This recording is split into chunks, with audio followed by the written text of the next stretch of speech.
إن الحمد لله نحمده ونستعينه ونستغفره ونعوذ بالله من شرور أنفسنا ومن سيئات أعمالنا من يهده الله فلا مضل له ومن يضلل فلا هادي له وأشهد أن لا إله إلا الله وحده لا شريك له وأشهد أن محمدا عبده ورسوله أما بعد يا أيها الذين آمنوا اتقوا الله حق تقاته ولا تموتن إلا وأنتم مسلمون يا أيها الناس اتقوا ربكم الذي خلقكم من نفس واحدة وخلق منها زوجها وبث منهما رجالا كثيرا ونساء واتقوا الله الذي تساءلون به والأرحام إن الله كان عليكم رقيبا يا أيها الذين آمنوا اتقوا الله وقولوا قولا سديدا يصلح لكم أعمالكم ويغفر لكم ذنوبكم ومن يطع الله ورسوله فقد فاز فوزا عظيما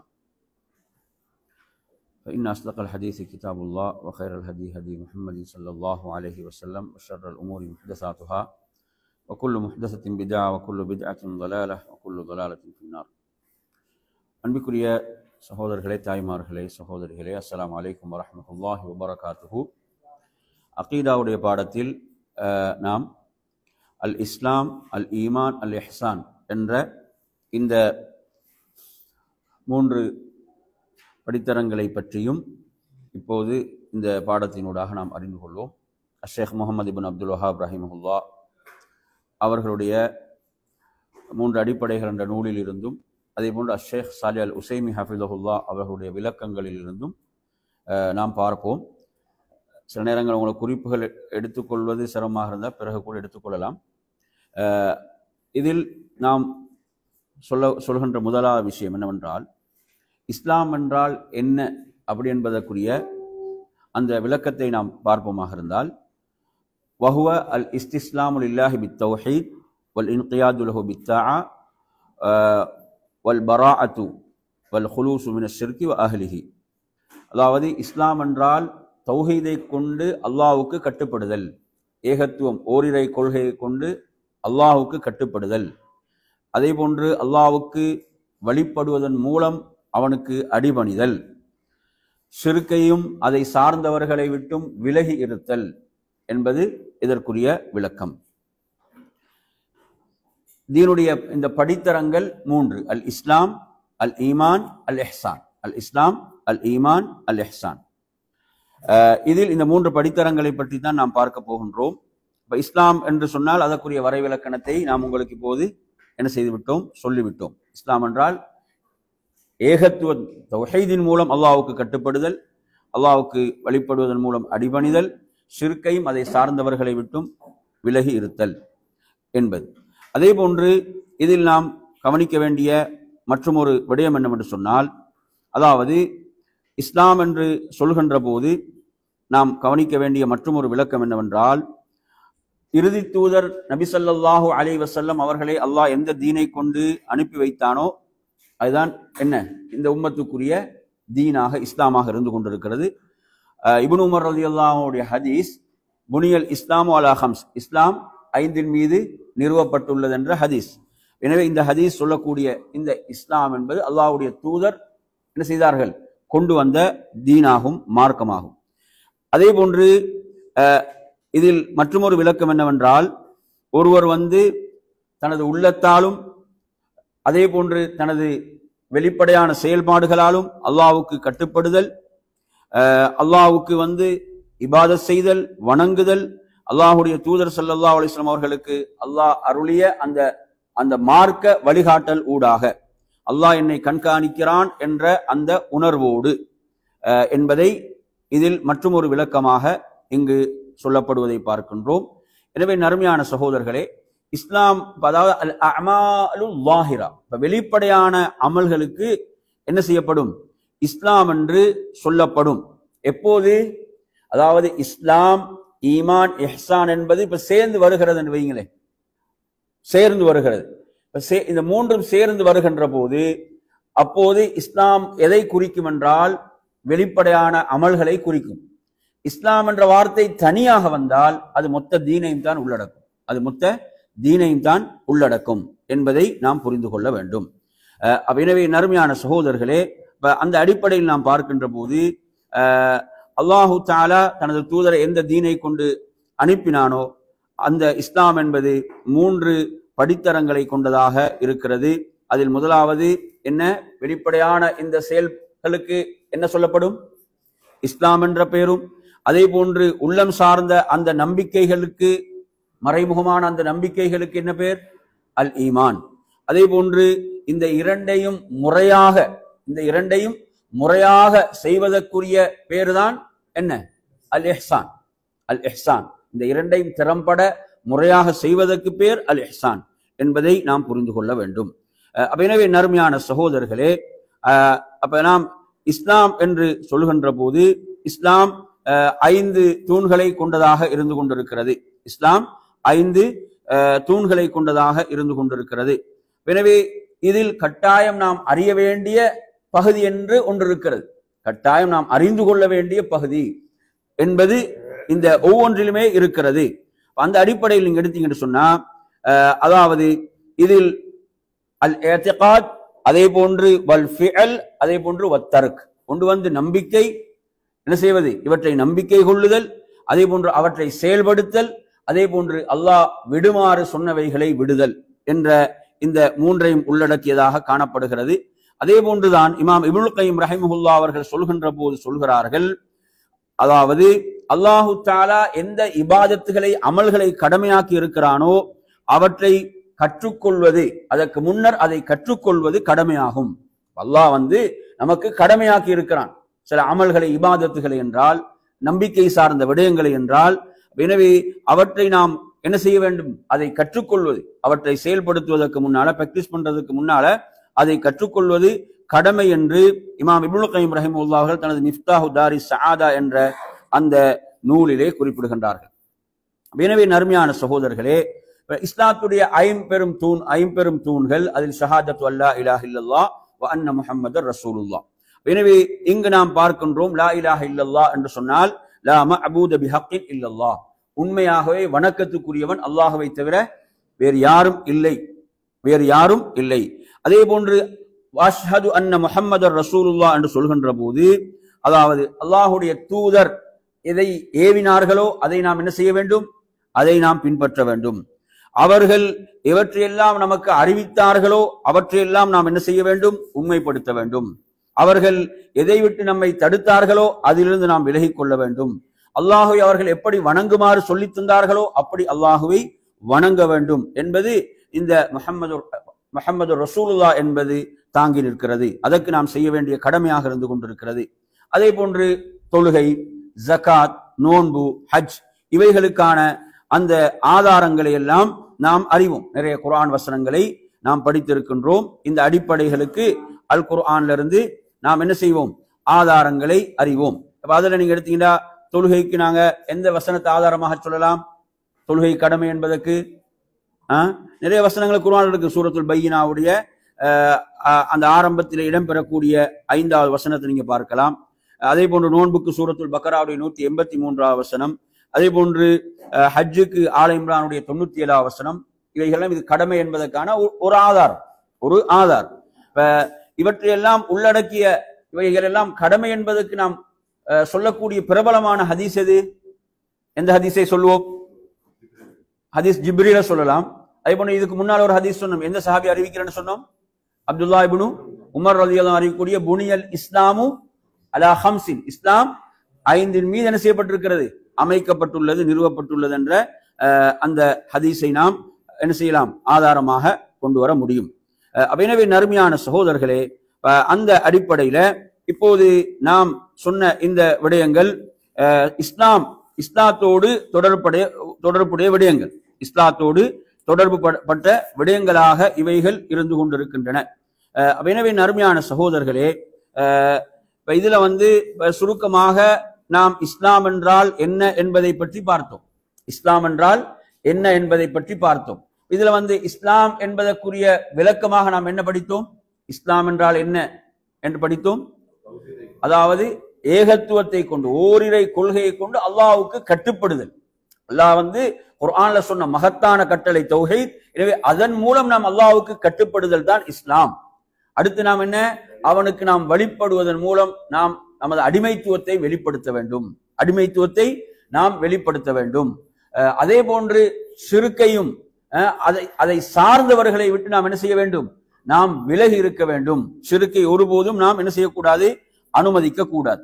சரி, இரண்டாவது அடிப்படை அருமையான சகோதரர்களே அல் ஈமான். இரண்டாவது படித்தரம் என்ன? இரண்டாவது படித்தரம் அல் ஈமான். அல் ஈமான் என்று சொல்கின்ற போது ஈமானுக்கு 70 கிளைகள் இருப்பதாக அல்லாஹ்வுடைய தூதர் கூறினார்கள். அதில் மிக உயர்ந்த கிளை என்ன? லா இலாஹா இல்லல்லாஹ் என்பதாகும். அதில் மிக ஒரு தாழ்ந்த கிளை எது?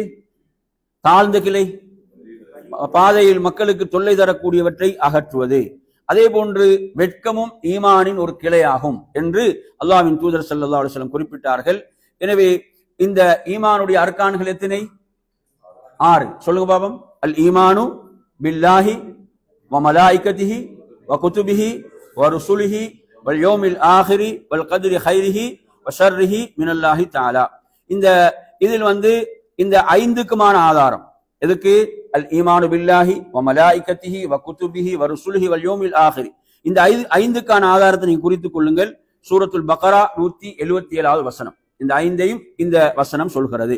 அதே போன்று அல் கத்ர், இதற்கு ஆதாரமாக நீங்கள் சூரத்துல் கமருடைய 49வது வசனம், இன்னா குல்ல ஷைஇன் ஹலக்னாஹு பிகதர் என்ற அந்த வசனம். எனவே இந்த 6க்கும் உரிய ஆதாரங்கள் அல் குர்ஆன்ல இருந்து நாம் என்ன செய்யலாம், இந்த ஆதாரத்தை நீங்கள் குறித்துக் கொள்ளுங்கள். எனவே அருமையான சகோதரர்களே, அதே போன்று அடுத்ததாக நாம் பார்க்க வேண்டியது, இந்த ஈமானுக்கு 2 விதமான விளக்கங்களை நாம் இங்கு பார்க்கலாம். இதில் முதலாவது விளக்கம் என்னவென்று சொன்னால் பொதுவான விளக்கம். பொதுவான விளக்கம் என்ன? அத்தீனுல்லதி புஇஸ பிஹி முஹம்மது ஸல்லல்லாஹு அலைஹி வஸல்லம் ஃபஇன்னஹு யுஸம்மா ஈமானன். அல்லாஹ்வின் தூதர் ஸல்லல்லாஹு அலைஹி வஸல்லம் எந்த மார்க்கத்தை கொடுத்து அனுப்பப்பட்டார்களோ அதற்கு ஈமான் என்று சொல்லப்படும். ஈமான் என்று சொல்லப்படும். இது பொதுவான கருத்து, பொதுவான விளக்கம். அதே போன்று நறுமையான சகோதரர்களே, இதில் அதே போன்று ஹகீகத்துஹு ஷர்அன், யதார்த்தமான மற்றும் ஒரு விளக்கம் என்னவென்று சொன்னால், ஒருவர் உள்ளத்தாலும் அத்தஸ்தீகுல் ஜாஸிம் பாத்தினன், உள்ளத்தால் உறுதியாக என்ன செய்தல், அதை உண்மைப்படுத்தல். அதே போன்று அவரது செயல்களாலும் வெளிப்படுத்தல். உள்ளத்தால் என்ன செய்யணும்? உறுதியாக ஈமானுடைய விஷயங்களை அவர் நம்பி அவற்றை உண்மைப்படுத்துவதோடு அதை என்ன செய்ய வேண்டும்? அதை செயல்படுத்தவும் வேண்டும். படைத்த ரப்புக்கு கட்டுப்படுகின்ற அந்த உன்னதமான அந்த நியத்தில் அல்லாஹ்வின் தூதர் ஸல்லல்லாஹு அலைஹி வஸல்லம் அவர்களுக்கு அல்லாஹ் அருளிய இந்த மார்க்க வழிகாட்டலின் ஊடாக அல்லாஹ் என்னை கண்காணித்து கொண்டிருக்கிறான் என்ற அந்த உணர்வோடு இது செயல்படுத்தப்பட வேண்டும் என்ற விளக்கம் இங்கு சொல்லப்படுகிறது. அதே போன்று ஒரு குறிப்பான ஒரு விளக்கமும் ஈமானுக்கு இருக்கிறது. குறிப்பான ஒரு விளக்கம் இருக்கிறது. அது என்ன? அல் இஅ்திகாதாத்துல் பாத்தினா, அதாவது மறைமுகமான அந்த நம்பிக்கைகள், மறைமுகமான அந்த உள்ளம் சார்ந்த அந்த நம்பிக்கைகள். எனவே இதில் நாம் மிக உறுதியாக இருக்க வேண்டும். ஏனென்றால் இது அல்லாஹு தஆலா குர்ஆனிலே அவர்கள் மறைவானவற்றை நம்பிக்கை கொள்வார்கள் என்று ஈமானுடைய மூமின்களுடைய பண்பாக சொல்கிறான். எனவே நறுமையான சகோதரர்களே, இங்கு நாம் புரிந்து கொள்ள வேண்டும், ஈமான், இஸ்லாம், இஹ்சான் என்ற இந்த 3ம் சேர்க்கப்படும் போது, ஒன்று சேர்ந்து வரும்போது ஈமானுக்குரிய விளக்கம் என்னதான்? உள்ளம் சார்ந்த நம்பிக்கை. ஈமான் என்பது தனியாக வரும்போது சொல்லுங்க, ஈமான் என்பது தனியாக வரும்போது அது மொத்த தீனையும் மொத்த மார்க்கத்தையும் உள்ளடக்கும். ஈமான் என்பது தனியாக வருகிறது வைங்களே, குர்ஆன்ல அந்த வார்த்தை தனியாக ஒரு இடத்துல பயன்படுத்தப்படுகிறது என்று சொன்னால், என் அருமையான சகோதரர்களே, அது மொத்த தீனையும் என்ன செய்யும்? உள்ளடக்கும். அதாவது ஈமான், இஸ்லாம், இஹ்சான் என்று அப்படி சேர்ந்து வருகின்ற போது ஒவ்வொன்றுக்கும் தனியான விளக்கம். இதுக்கு மிகப்பெரிய ஆதாரம் எது? மிகப்பெரிய ஆதாரம் ஹதீஸ் ஜிப்ரீலுடைய ஹதீஸ் எடுத்தீங்கன்னா ஒவ்வொன்றும் தனியாக வருவதை நாம் பார்க்க முடியும். எனவே அருமையான சகோதரர்களே, ஈமானுடைய இந்த கிளைகள் சம்பந்தமாக பார்க்கின்ற போது இதில் சொல் சார்ந்த ஒரு கிளை, ஈமானுடைய கிளைகள்ல சொல் சார்ந்த கிளைக்கு நாங்க எதை உதாரணமாக சொல்லலாம்? ஈமானுடைய கிளைகளுக்கு சொல் சார்ந்த ஒரு ஈமானுடைய கிளையை சொல்லுங்க என்று உங்கள்ட்ட கேட்டா எதை நீங்க சொல்லுவீங்க? லா இலாஹ இல்லல்லாஹ். என்ற உயர்ந்த கிளை அதுதானே. ஈமானுடைய கிளைகள்ல மிக உயர்ந்தது என்ன? லா இலாஹ இல்லல்லாஹ். எனவே ஈமான்ல சொல் சார்ந்த ஒரு கிளையை சொல்லுங்கள் என்று உங்கள்ட்ட கேட்டா நீங்க சொல்ல வேண்டியது லா இலாஹ இல்லல்லாஹ். அதே போன்று செயல் சார்ந்த ஒரு கிளையை சொல்லுங்கள், செயல் சார்ந்த ஒரு கிளையை சொல்லுங்கள் என்று சொன்னால் எதை சொல்வீர்கள்? வழியில் தொல்லை தரக்கூடிய ஒன்றை அகற்றுவதை சொல்வீர்கள். அதே போன்று உள்ளம் சார்ந்த ஒரு கிளையை சொல்லுங்கள் என்றால், உள்ளம் சார்ந்த ஈமானுடைய ஒரு கிளையை சொல்லுங்கள் என்றால் எதை சொல்வீர்கள்? வெட்கம், அல் ஹயா. எதை ரசூலுல்லாஹ் வெட்கத்தை ஈமானுடைய ஒரு கிளையாக சொன்னார்கள் என்பதை நாம் பார்க்கின்றோம். எனவே நறுமையான சகோதரர்களே, நாம் அடுத்ததாக இதிலே உங்களுக்கு சொல்ல விரும்புகின்ற செய்தி என்னவென்று சொன்னால், இப்ப ஈமானுடைய இந்த 6 அம்சங்கள் எடுத்தீங்கன்னு சொன்னா, ஒவ்வொருவரும் கட்டாயம் வாஜிபாக தெரிந்திருக்க வேண்டிய ஒரு பகுதி என்ன ஒன்று இருக்கிறது, கூடுதலாக தெரிய வேண்டிய பகுதி என்ன ஒன்றும் இருக்கிறது. கட்டாயம் இந்த பகுதியை தெரிந்தால்தான் அவர் முஸ்லிம். கட்டாயம் அவர் இந்த பகுதியை தெரிந்தால்தான் அவர் யாரு? அவர் முஸ்லிம். எனவே நறுமையான சகோதரர்களே, அல்லாஹுவை பற்றிய நம்பிக்கையை நாம் எடுத்துக்கொள்வோம். அல்லாஹுவை பற்றிய ஈமான், அல்லாஹுவை பற்றிய நம்பிக்கையில கட்டாயம் ஒருவர் முஸ்லிமாக இருப்பதற்கு தெரிய வேண்டிய பகுதி எவ்வளவு, தெரிய வேண்டிய பகுதி எது என்று பார்க்கின்ற போது ஷேக் சாலிஹ் அல் உஸைமி ஹஃபிதுல்லாஹ் சொல்கிறார்கள், அல் ஈமானு பிவுஜூதிஹி ரப்பன் முஸ்தஹிக்கன் லில் இபாதா. என்ன? ஒரு ரப் இருக்கிறான், அவன் வணங்கப்படுவதற்கு தகுதியான ரப், வணங்கப்படுவதற்கு தகுதியான ரப் ஒருவன் இருக்கிறான். அவனுக்கு அழகான திருநாமங்கள் உண்டு, உயரிய பண்புகள் உண்டு. இது கட்டாயம் தெரிய வேண்டிய பகுதி. இது ஒருவர் கட்டாயம் தெரிய வேண்டிய பகுதி. புரியுது அவன் சொல்றது? அப்ப எனவே இந்த பகுதி ஒருத்தனுக்கு தெரியலன்னா அவன் யாரு கிடையாது? அவன் முஸ்லிம் கிடையாது. அதே போன்றுதான் ஒவ்வொன்றிலும். இப்ப மலக்குகளை நீங்க எடுத்தீங்கன்னா, மலக்குகளில் கட்டாயம் தெரிய வேண்டிய ஒரு பகுதி இருக்கிறது. என்ன? மலக்குகள் என்ற ஒரு படைப்பை அல்லாஹ் படைத்திருக்கிறான். அல்லாஹ்வுடைய படைப்பினங்களில் ஒரு படைப்பு தான் மலக்குகள்.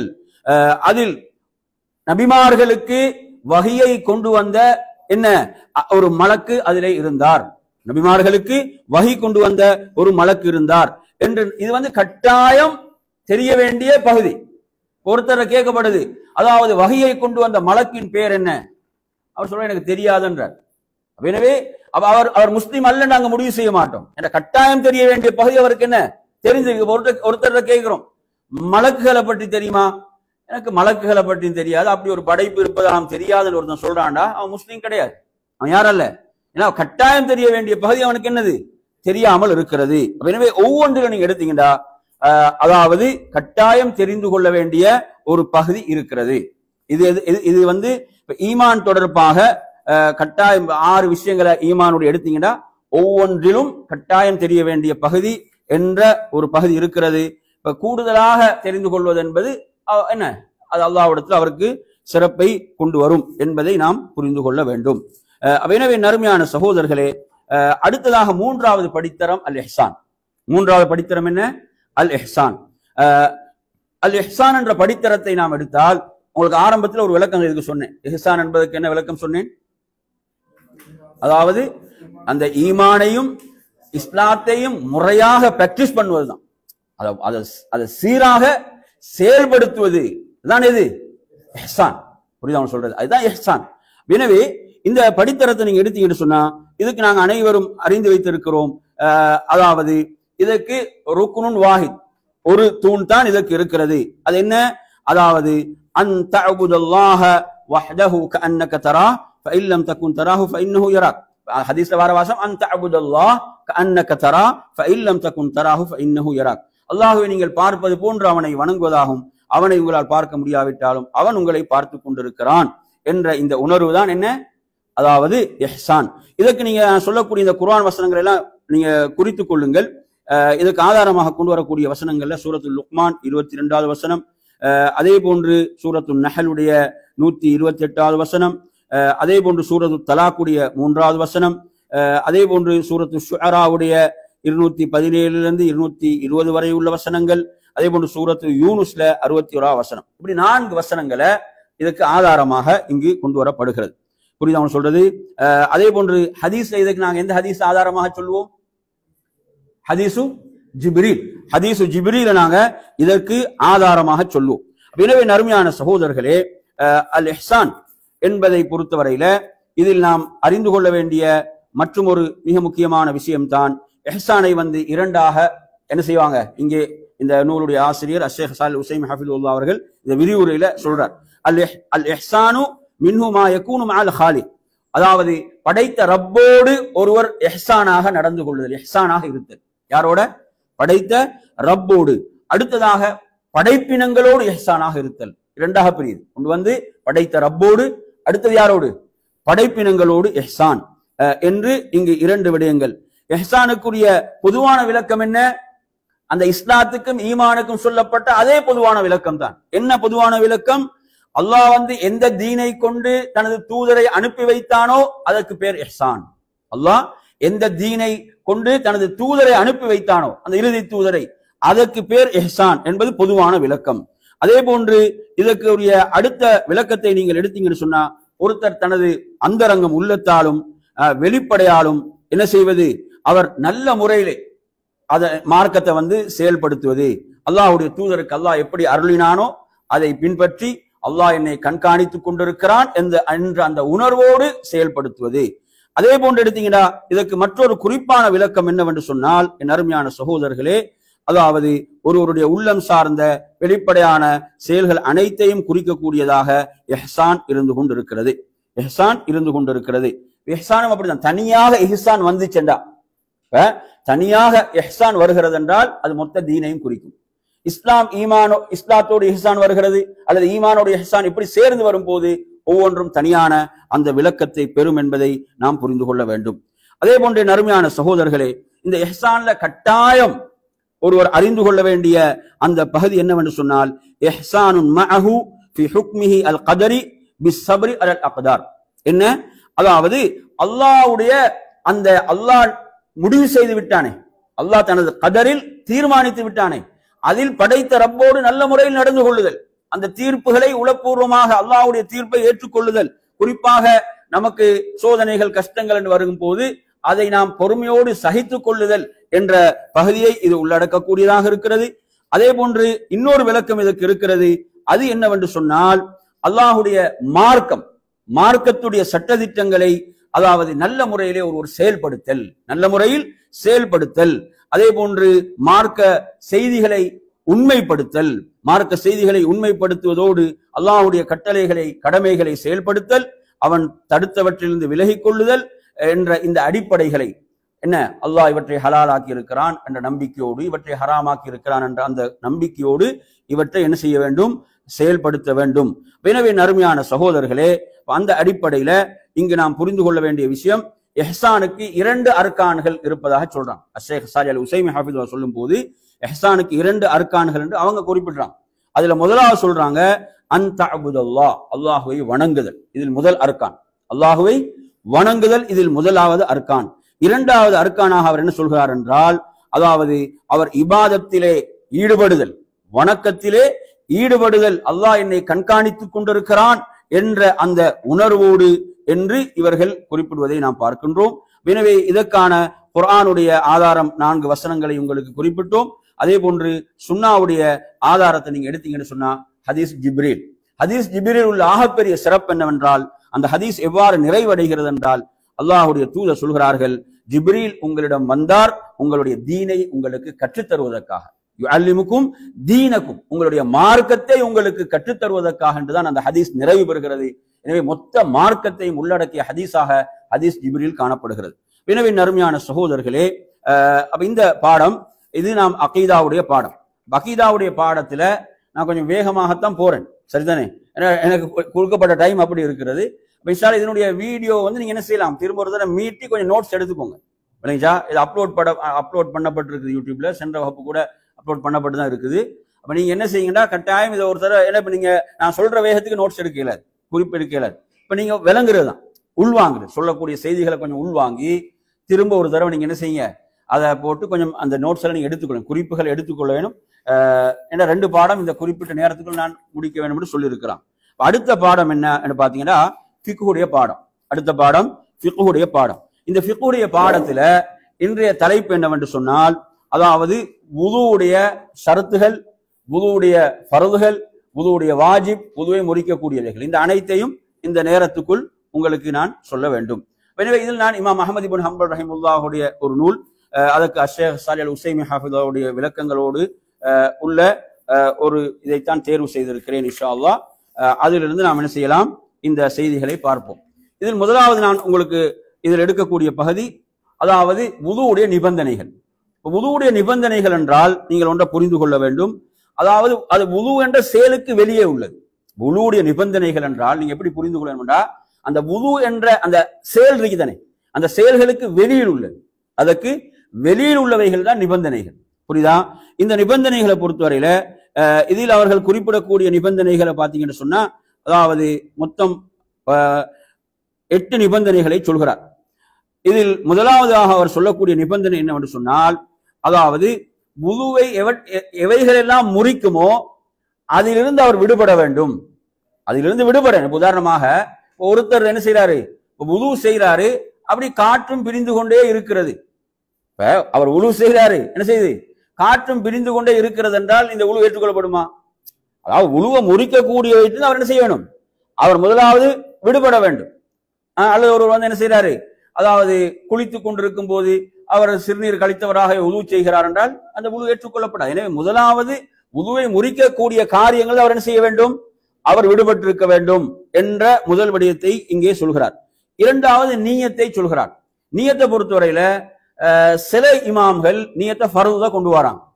இமாம் ஷாஃபி போன்ற அறிஞர்கள் நீயத்தை எதுல கொண்டு வராங்க, ஃபர்தா கொண்டு வராங்க. இமாம் அஹ்மத் இப்னு ஹம்பல் ரஹிமஹுல்லாஹ் நிபந்தனையில கொண்டு வராங்க. எதுல கொண்டு வராங்க, ஷரத்துல கொண்டு வராங்க. அது வுதுவுக்கு வெளியில் உள்ள செயலாக அவர் பார்க்கிறாரு, அவங்க வுதுவோடு இணைந்ததாக பார்க்கிறாங்க. எனவே நீயத்தை பொறுத்து நீயத்தை இரண்டாவது சொல்றார். நீயத்துனா என்ன, அல்லாஹுவை அந்த இபாதத்தின் மூலம் நாம் நெருங்குகிறோம். நான் அல்லாஹ்வுக்காக வுது செய்கிறேன் என்றால் என்ன அர்த்தம், அல்லாஹ்வுக்காக வுது செய்கிறேன் என்றால் அந்த இபாதத்தின் மூலம் நான் அல்லாஹ்வை என்ன செய்கிறேன், நெருங்குகிறேன் என்பதுதான். அதே போன்று மூன்றாவது இஸ்லாம். இஸ்லாம் என்றது நிபந்தனை. எந்த ஒரு அமல் அல்லாஹ்விடத்தில் ஏற்றுக்கொள்ளப்படுவதாக இருந்தாலும் அவர் யாராக இருக்க வேண்டும், முஸ்லிமாக இருக்க வேண்டும், அவர் முஸ்லிமாக இருக்க வேண்டும். அடுத்தது நாலாவது அக்ல். அக்ல் என்றால் அவர் என்ன, புத்தி உள்ளவராக. எனவே மனநோயாளிகள் இதிலிருந்து வெளியே போவாங்க. மனநோயாளிகள் இஸ்லாம் என்பதிலிருந்து யார் வெளியே போவாங்க, காஃபிர்கள். இஸ்லாம் என்ற நிபந்தனையிலிருந்து யார் வெளியே போவாங்க, முஸ்லிம்கள் என்றால் அதிலிருந்து வெளியே போகக்கூடிய காஃபிர். அக்ல் புத்தி உள்ளவர் என்றால் அதிலிருந்து யார் வெளியே போவாங்க, பைத்தியக்காரர்கள், மனநோயாளிகள் என்ன செஞ்சிருவாங்க, அவர்கள் வெளியே போய் விடுவார்கள். அதே போன்று அத்தமீஸ். தம்மீஸ் என்றால் நல்லது கெட்டது பிரித்தறியக்கூடிய பருவம். சில பிள்ளைகளுக்கு அதுக்கு வுதுவண்டா என்னன்னே தெரியாம இருக்கு, அந்த பருவம் அல்ல.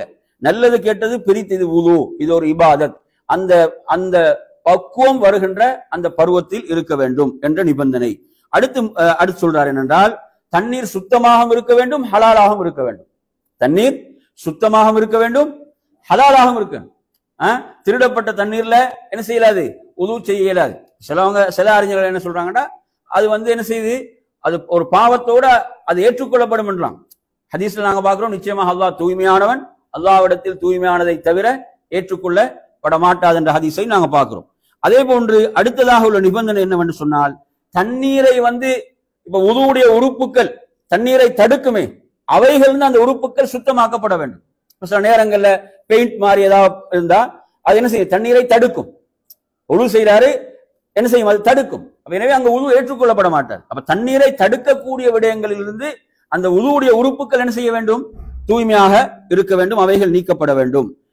அதே போன்ற நறுமையான சகோதரர்களே, ஒருவர் வந்து சிறுநீர் தேவைகள் அதை முடித்து விட்டு அவர் வந்திருக்க வேண்டும் என்ற ஒரு விஷயத்தை சொல்றாரு. கடைசியாக ஒன்று என்ன சொல்கிறார் என்றால், இது குறிப்பான சிலருக்கு தான் இந்த நிபந்தனை வரும். அதாவது தொடர் உதிர போகக்கூடிய பெண்கள், அல்லது இந்த தொடராக சிறுநீர் வெளிப்படக்கூடிய அவ்வாறான நோயில பாதிக்கப்பட்டவங்க, அல்லது தொடராக காற்று பிரியக்கூடிய நோயில பாதிக்கப்பட்டவர்கள், இப்படியானவர்களை பொறுத்தவரையில தொழுகைக்காக அதான் சொல்லப்பட்ட பிறகுதான் அவங்க என்ன செய்வாங்க, அவங்க வுது செய்து கொள்ள வேண்டும். அதுக்கு பிறகு வெளிப்பட்டாலும் பிரச்சனை இல்லை, அவங்க என்ன செய்யலாம், தொழுது கொள்ளலாம். ஆனா என்ன செய்யறாரு, இப்ப அதான் சொல்வதற்கு முன்னால வுது செஞ்சிட்டாரு. இப்ப தஹிய பள்ளியில வந்து சுன்னத் தொழுகிறார். தொழுத பிறகு அப்படி என்ன செய்து அவருக்கு காற்று பிரிந்து விட்டது என்றால் அவர் என்ன செய்யாது, அவர் தொழுகைக்கு ஏன்னா அவர் அதானுக்கு முன்பு வுது செஞ்சிருக்கிறார். அப்ப அதான் என்ன செய்யணும், அவர் திரும்ப வுது செய்தாக வேணும். அதானுக்கு பிறகு வுது செய்தால் சொல்லுங்க, செய்ய தேவையில்லை. புரியுதா? எனவே இப்படியான நோயில பாதிக்கப்பட்டவங்களுக்கு மாத்திரம் இந்த நிபந்தனை இங்கு சொல்லப்படுகிறது. அப்ப முதலாவது நாங்க இதுல பார்த்த நிபந்தனை ஒன்று, மொத்தம் பார்த்த 1 2 3 4 5 6 7 8 9 நிபந்தனைகள் இதுல நாங்க என்ன செய்தோம், இதுல பார்த்திருக்கோம். அப்ப எனவே நறுமையான சகோதரர்களே, புரியல, கேள்வி இல்லை. சரி, அடுத்ததாக நாங்க அப்ப நிபந்தனைகள் என்று சொன்னா நீங்க எப்படி புரிந்து கொள்ள வேண்டும்? நிபந்தனை என்பது அந்த வுது என்ற இபாதத்துக்கு வெளியில் உள்ள அந்த விடயங்கள். எனவே இவைகள் பூர்த்தியாகும் போதுதான் அவரது வுது என்ன செய்யப்படும், அவரது வுது ஏற்றுக்கொள்ளப்படும் என்ற விடயம். அதே போன்ற நறுமையான சகோதரர்களே, இப்ப வுதுவுடைய ஃபர்துகளை பொறுத்தவரையில இதில் இமாம் அவர்கள் 6 ஃபர்துகளை குறிப்பிடுகிறார்கள். 6 ஃபர்துகள். இதுல என்ன கருத்து வேறுபாடு, இமாம் ஷாஃபி போன்ற அறிஞர்கள், இன்னும் சில அறிஞர்களிடத்துல அவங்க நீயத்தை அவங்க கொண்டு வருவாங்க 6ல உண்டாக. இதுல கடைசியாக கூறக்கூடிய அந்த முவாலாத் என்பது அவர்களிடத்துல இடம்பெறாம இருக்கும். ஆனால் இவர் இந்த 6 விஷயங்களை குறிப்பிடுகிறார். நீயத்தை அவர் நிபந்தனையில சேர்த்துட்டாரு. இதுல முதலாவது விஷயம் என்ன, இந்த 6 விடயங்கள்ல, அதாவது முகத்தை கழுவுதல், கஸ்லுல் வஜஹ். என்ன கஸ்லுல் வஜஹ், முகத்தை கழுவுதல். அதில் அல் ஃபமு பில் மல்மவா வல் அன்ஃபு பில் இஸ்தின்ஷாக், வாய் கொப்பளித்தல், நாசிக்கு தண்ணீர் செலுத்தல், இந்த இரண்டும் அதற்கு உள்ளடங்கும். அதனா முகத்தினுடைய உள்பகுதியாக வர சொல்றார், முகத்தினுடைய உள்பகுதியாக. எனவே நாங்க அதாவது வாய்க்கும் நாசிக்கும் தண்ணீர் செலுத்தக்கூடிய விஷயத்தை பொறுத்தவரை நாங்கள் முகத்தை கழுவுறதுக்கு முன்னால செய்வோம், அப்படித்தானே? கைகளை கழுவுற 2 கைகளை மணிக்கட்டு வரை கழுவுவது சுண்ணாவில் உள்ளது. அதன் பிறகு ஒரு வாய்க்கும் நாசிக்கும் தண்ணீர் செலுத்துவார். இந்த மாதிரி இந்த கையில வலது கையில எடுத்து இப்படி செலுத்திட்டு இப்படி என்ன செய்வார், சிந்துவார். 3 தடவை சிந்துவார். புரியுது அவன் சொல்றது? 2க்கும் ஒரே தடவை தான் தண்ணி எடுக்கிறது, 2க்கும் ஒரே தடவையாக தண்ணீர் எடுத்தல் என்பதை நாங்கள் புரிந்து கொள்ள வேண்டும். எனவே இதில் முகத்தை கழுவுதல் அல்லாஹ் குர்ஆன்ல சொல்லும் போது சொல்கிறான், யா அய்யுஹல்லதீன ஆமனு இதா குன்தும் இலஸ்ஸலா ஃபக்ஸிலு உஜூஹக்கும், உங்களுடைய முகங்களை கழுவி கொள்ளுங்கள். வ ஐதியக்கும் இலல் மராஃபிக், அதுக்கு பிறகு உங்களுடைய கைகளை முழங்கை வரை கழுவி கொள்ளுங்கள். வம்சஹு பிருஊசிக்கும், உங்களுடைய தலையை நீங்க மசஹு செய்யுங்கள். வ அர்ஜுலக்கும் இலல் கஅபைன், உங்களுடைய கால்களை கரண்டை வரை கழுவுங்கள். எனவே இதுல 2வது ஃபர்லாக சொல்கிறார், கைகள் முழங்கை உட்பட கைகளை கழுவுதல். 3வது என்ன செய்வது, தலையை மசகு செய்தல். இந்த மாதிரி கொண்டு போய் திரும்ப என்ன செய்யறது, அப்படி கொண்டு 2 காதுகளையும் மசகு செய்தல், இது ஒரு தடவை. அதே போன்று 2 கால்களையும் கரண்டை உட்பட கழுவுதல். அடுத்து தர்தீபு பைனல் அஅதா, இந்த உறுப்புகளுக்கு மத்தியில் என்ன செய்யணும், தர்தீப் பேணப்பட வேண்டும். நான் சொல்றது இந்த தர்தீப்ல எடுத்தீங்கன்னா, தர்தீப்ல ஒன்றைக்கு இது வாஜிப், இன்னொன்றைக்கு தர்தீப்ல சுன்னத், 2 இருக்குது. தர்தீப்ல வாஜிப் ஒன்று இருக்குது, சுன்னத் ஒன்று இருக்குது. புரியுது அவன் சொல்றது?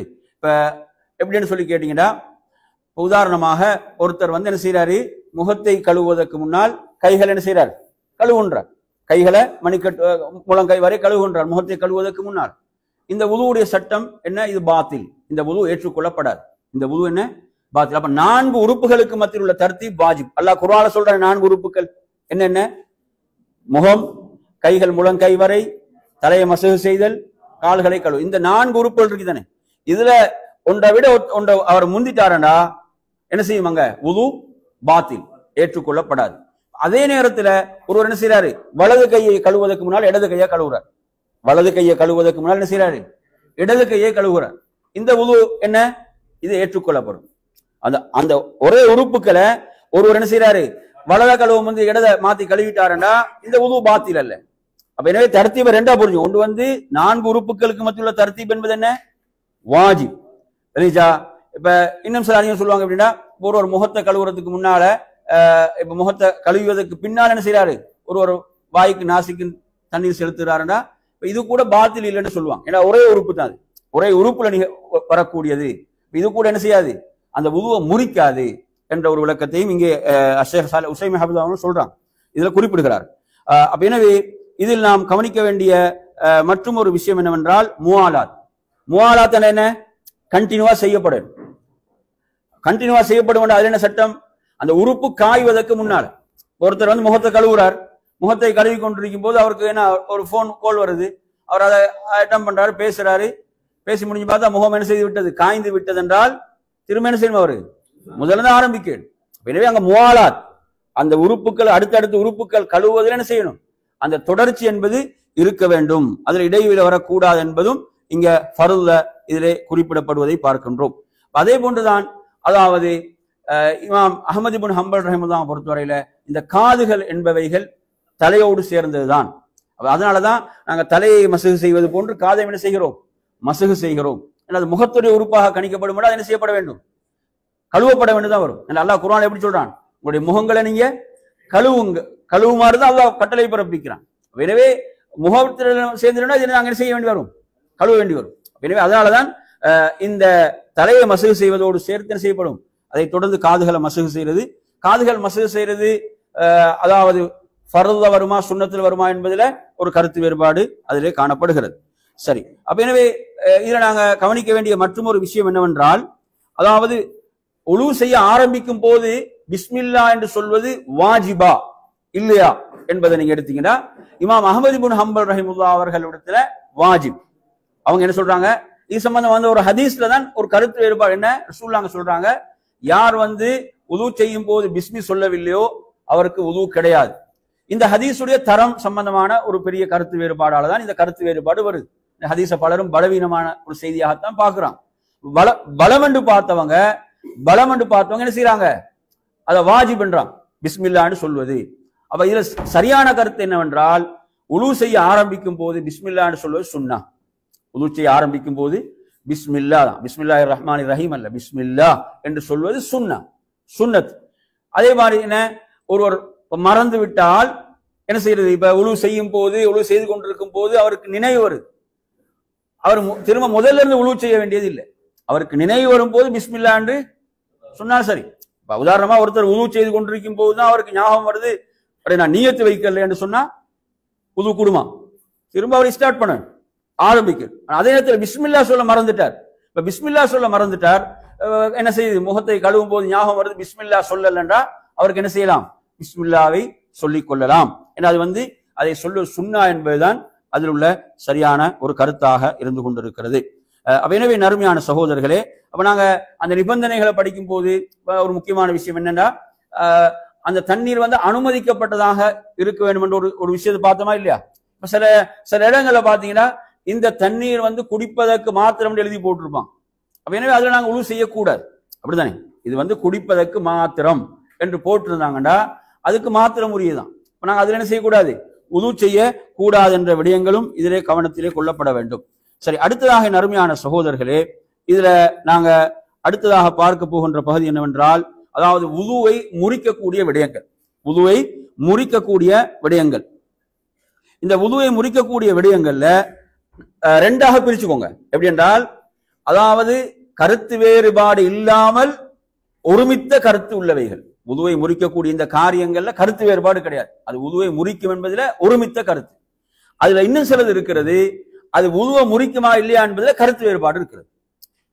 எல்லாம் அந்த ஹதீஸோடு சம்பந்தப்பட்ட விடயங்கள் தான், ஹதீஸோடு சம்பந்தப்பட்ட விடயங்கள் தான். இதுல நீங்க எடுத்தீங்கன்னு சொன்னா, முதல் விடயமாக அந்த முன்பின் துவாரங்களால் ஏதாவது வெளிப்படுதல், இது வந்து கருத்து வேறுபாடு இதுல கிடையாது. என்ன செய்ய, முன்பின் துவாரங்களால் என்ன வெளிப்பட்டாலும் உது முறிந்துவிடும். இல்லையா, ஒரு கல்லு தான் வெளிப்படுகிறது என்றாலும் உது அதை என்ன செய்துவிடும், உதுவை முறித்து விடும். புரியுதா சொல்றது. அப்ப அந்த எது வெளிப்பட்டாலும் சரி, அவைகளால் எது வெளிப்பட்டாலும் சரி, அது என்ன செய்துவிடும் என்றால் உதுவை என்ன செய்துவிடும், முறித்து விடும் என்பதை புரிந்து கொள்ள வேண்டும். இப்ப சில நேரங்களில் பாத்தீங்கன்னா, இப்ப சிலவங்க நோய்களின் காரணமாக அந்த மலசலம் போன்றவைகள் உடல்ல வேறு இடங்களால வெளிப்படுத்தக்கூடிய நிலைகள் உருவாகலாம். அப்படி உருவானாலும் அதுவும் என்ன செய்யும், உதுவை முறிக்கும் என்ற சட்டம் தான் இதிலே புரிந்து கொள்ள வேண்டும். அதே போன்ற நறுமையான சகோதரர்களே, இப்ப ஒருவருடைய புத்தி என்பது நீங்குதல், புத்தி என்பது நீங்குதல். இப்ப புத்தி நீங்குதல் என்று சொன்னா, ஒருத்தர் வந்து என்ன செய்கிறார், மயக்கம் போட்டு விடுகிறார். என்ன செய்கிறார், மயக்கம் போட்டு விடுகிறார். அவருக்கு என்ன நடக்குன்னு தெரியுமா, தெரியாது. எனவே அவர் அதிலிருந்து தெளிவு பெற்று விட்டால் அவர் என்ன செய்ய வேண்டும், அவர் உது செய்தாக வேண்டும்.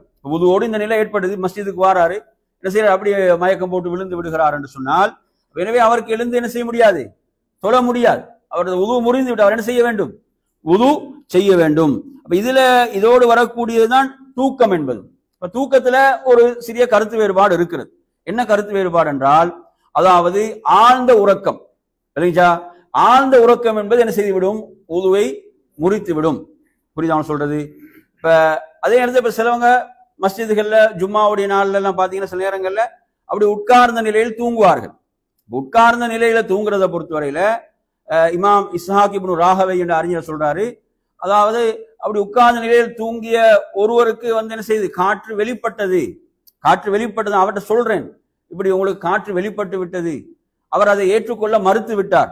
இமாம் இஸ்ஹாக் இப்னு ராஹவை என்ற ஒரு மாபெரும் அறிஞர், ஒரு பெரும் அறிஞர். அவர் சொல்றார், அதற்கு பிறகு நான் இந்த கருத்தை மாற்றிக்கொண்டேன் என்றார். இந்த உட்கார்ந்தா காற்று பிரியாது என்ற அந்த கருத்தை என்ன செய்து கொண்டேன், மாற்றிக்கொண்டேன் என்று சொல்றார். என்ன இதுல புரிஞ்சுக்கொள்ள என்று சொன்னா, தூக்கம் என்று சொல்லும் போது அவரை சுற்றி நடக்கக்கூடியவைகள் அவருக்கு தெரியுது. தெரிஞ்சா சுற்றி நடக்கக்கூடியவைகள் அவருக்கு தெரியக்கூடிய ஒரு தூக்கமாகத்தான் தூங்குறார். ஏன்னா இந்த தூக்கம் உதுவை முறிக்காது என்று அறிஞர்கள் சொல்கிறார்கள். அவருக்கு தெரியுது நடக்கக்கூடியவங்க பேசுறது, அப்படி ஒரு தூக்கம் இருக்குதா இல்லையா? இந்த மாதிரியான ஒரு தூக்கமாக இருந்தால் அது உதுவை முறிக்காது. அப்படி இல்லாம அவர் உட்கார்ந்து தூங்குற தூக்கம் என்ன, படுத்து தூங்குறதை விட கடுமையா இருக்கு சில தூக்கம். அப்படித்தானே? அப்படி தூங்குறான், அவருக்கு என்ன நடக்குதுன்னே தெரியாது. இப்படியான தூக்கத்தை பொறுத்தவரையில இவர்கள் என்ன செய்ய வேண்டும்? உது செய்ய வேண்டும் என்ற கருத்து இருக்கிறது. தேவை இல்லை என்ற கருத்தை வரக்கூடியவங்க ரசூலுல்லாஹ் ஒரு நாள் இஷா தொழுகையை தாமதித்து தொழுதார்கள். இப்ப சஹாபாக்கள் தொழுகையை எதிர்பார்த்திருந்து தூங்கினாங்க. அப்படியே எழுந்து என்ன செஞ்சாங்க? ரசூலுல்லாஹ்ங்களோட பிறகு இஷாவை தொழுதாங்கன்னு வர ஹதீஸ் தான் கொண்டு வராங்க. இந்த ஹதீஸ் எதை கொண்டு வராங்கன்னா ஒரு சிறிய தூக்கம் தான், ஒரு சிறிய தூக்கத்துக்கு தான் அதை கொண்டு வருகிறார்கள் என்பதை நாங்க இதுல இது அதுல ஒரு சின்ன கருத்து வேறுபாடு அதுல இருக்கிறது என்பதை புரிந்து கொள்ள வேண்டும். அதே போன்ற நறுமையான சகோதரர்களே, அதாவது திரையின்றி ஒருவர் தனது மறை உறுப்புகளை என்ன செய்தல், தொடுதல் என்பது உதுவை முறிக்கும் என்ற இந்த விஷயத்தை எடுத்தீங்கன்னு சொன்னா இதுல என்ன செய்ய ஒரு கருத்து வேறுபாடு இருக்கிறது. கருத்து வேறுபாடு இரண்டு விதமான ஹதீஸ்கள் வருகின்ற காரணத்தால் என்ன சொல்றாங்கன்னா, ஒரு இச்சையோடு ஆசையோடு அவ்வாறு தொட்டால் உதுவு முறியும் என்றுதான் அந்த இரண்டு ஹதீஸ்களை இணைத்து ஒரு கருத்தை முன்வைக்கிறாங்க என்பதை நாம் இதிலே புரிந்து கொள்ள வேண்டும். அதே போன்று இதுல அதாவது ஒரு ஜனாசாவை குளிப்பாட்ட இந்த செய்தியை பொறுத்தவரையில ஒரு ஜனாசாவை குளிப்பாட்டியவர் உது செய்ய தேவை இல்லை என்பதுதான் இதுல சரியான கருத்தாக என்ன செய்யறாங்க அறிஞர்கள் முன்வைக்கிறார்கள். அதே போன்று ஒட்டக இறைச்சி சாப்பிடுதல், இதுவும் கருத்து வேறுபாடு உள்ள விஷயம். என்ன கருத்து வேறுபாடு உள்ள விஷயம்டா, ஜாபிர் இப்னு சமுராவின் ரிவாயத்தில் நினைக்கின்றேன். அதாவது ரசூலுல்லாஹ்வுடைய கடைசி காலத்துல, இறுதி காலத்துல என்ன சட்டம் இருந்துச்சு என்று சொன்னால், அதாவது எதெல்லாம் நெருப்பின் மூலம் சமைக்கப்பட்டதோ அதை சாப்பிட்டால் உது செய்ய தேவையில்லை என்பதுதான் இறுதியாக இருந்தது. எனவே நெருப்பால் சமைக்கப்பட்டது அதில் எதுவும் வரும், ஒட்டகம் வருமா இல்லையா? அங்க பிரதான உணவாக அது இருந்துச்சு. எனவே அந்த அடிப்படையில இந்த ஹதீஸை வச்சு என்ன சொல்றாங்கடா, ஒட்டக இறைச்சி சாப்பிட்டாலும் உது செய்ய தேவையில்லை என்ற ஒரு கருத்தை முன்வைக்கிறாங்க அறிஞர்கள். அதனால இந்த கருத்து வேறுபாடு வருகிறது. அதே நேரத்தில் நேரடியான ஹதீஸ் இருக்கிறது. எப்படி என்றால், ரசூலுல்லாஹ் ஒரு சஹாபி கேட்கிறாரு, அதாவது ஒட்டக இறைச்சி சாப்பிட்டா உழுவு செய்யணும்னா ஆமன்றாங்க, ஆட்டு இறைச்சி சாப்பிட்டால் நீங்க விரும்பினா உழுவு செய்து கொள்ளலாம் என்று சொல்லக்கூடிய செய்தி. இமாம் அஹ்மது இப்னு ஹம்பல் ரஹிமஹுல்லாஹ் போன்ற அறிஞரிடத்துல ஒட்டக இறைச்சி சாப்பிட்டால் உழுவு செய்வது கட்டாயம், உழுவு முறியும் என்ற கருத்து இருக்கிறது. எனவே இதுல நாங்க பேணுதல் அடிப்படையில் உழுவை செய்து சகோதரர்களே, ஒருவர் அல்லாஹ் பாதுகாக்கணும், இஸ்லாத்தை விட்டு ஒருவர் வெளியேறிவிட்டால் அவனது உதுவை அது முறித்து. அதே போன்றுதான் குளிப்பை கடமையாக்கக்கூடிய விடயங்கள் எடுத்தீங்கன்னு சொன்னா அதை நாங்க சொல்லுவோம் பெருந்தொடக்கன்னு சொல்லுவோம். உதுவை கடமையாக்கக்கூடியவைகளை சிறு தொடக்கன்னு சொல்லுவோம். எனவே குளிப்பை கடமையாக்கக்கூடியவைகளை பொறுத்தவரையில அது என்ன செய்யும், உதுவையும் கடமையாக்கக்கூடியவைகள் தான். உதுவையும் கடமையாக இப்படிதான் கடமையான குளிப்பை நிறைவேற்றும் போது ரசூலுல்லாஹ் உது செய்திருக்கிறான், உது செய்து கொள்ற சுன்னா. கடமையான குளிப்பை நிறைவேற்றுகிறார் ஒருவர் என்றால் அவர் அந்த கடமையான குளிப்பு என்பது அவரது உதுவுக்கும் போதுமானது என்பதுதான். என பெருந்தொடக்கை நிறைவேற்றும் போது சிறு தொடக்கம் என்ன செய்துவிடும், நீங்கிவிடும் என்று அறிஞர்கள் குறிப்பிடுவார்கள்.